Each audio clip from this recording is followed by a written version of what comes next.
حمزة عبد الكريم النهارده ما استناش الفرصة تجيله، هو اللي مسكها بإيده وقال لهانز فليك أنا موجود قدام برمنغهام سيتي. وفي مباراة مع الفريق الأول لبرشلونة المهاجم المصري سجل هدفين، الأول من ضربة جزاء نفذها بثقة، والتانية من متابعة قدام المرمى بعد ما الكرة ارتدت من الحارس وكان حمزة موجود في المكان الصح. ممكن الناس تبص على الهدف التاني وتقول لك ده كرة مرتدة وسهل، بس خليني اقول لك المهاجم الحقيقي مش لازم كل اهدافه تبقى تسديدة في المقاص. احيانا اهم ميزة عند المهاجم انه يشم مكان الكرة قبل ما ترتد، يتوقع ان الحارس هيمسكها او مش هيمسكها ويتحرك قبل المدافع بنص ثانية. وحمزة عمل كل ده بالظبط. صلى على النبي في قلبك واعمل لايك ويلا نكمل الحكاية.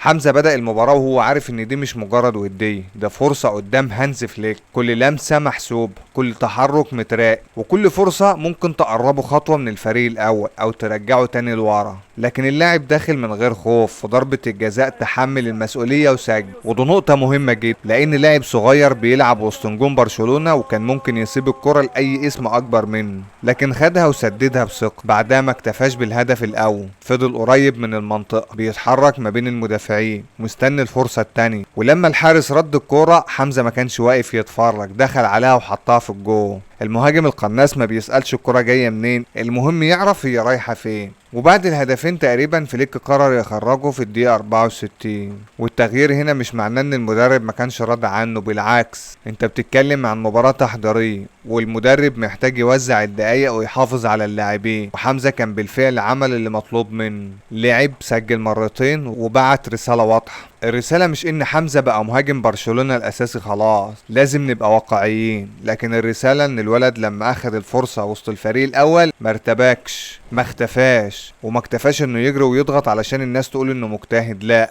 هو عمل اهم حاجة المهاجم بيتحاسب عليه، حط الكرة في الجون مرتين، وده بعد ما برشلونة قرر يضمه بشكل نهائي بعقد ممتد لحد صيف 29 بعد تألقه مع فريق الشباب وتسجيله 6 أهداف في 11 مباراة. دلوقتي السؤال مش هل حمزة عنده موهبة ولا لا، السؤال الحقيقي هل هانز فليك هيكافئه بفرصة أكبر في المباريات الجاية، ولا برغم الهدفين هيكون طريق الفريق الأول لسه طويل؟ في رأيي حمزة مش مطلوب منه يثبت إنه أفضل مهاجم في برشلونة من أول مباراة، المطلوب ان كل ما الباب يتفتح له 5 دقايق يحط رجله جواه، والنهارده حمزة ما حطش رجله بس، ده خبط الباب برجله بهدفين. انت شايف حمزة يستحق يكمل مع الفريق الاول، ولا الافضل يلعب موسم كامل مع برشلونة اتلتيك علشان يشارك باستمرار؟ اكتب لي رأيك في التعليقات وما تنساش تعمل لايك وتشترك في القناة وتفعل زر الجرس دايما عشان يوصلك كل جديد. كان معكم احمد صابر من قناة المشاغف، واحنا هنا بنفهم الكورة مش بس بنتفرج عليه. سلام يا فرسان.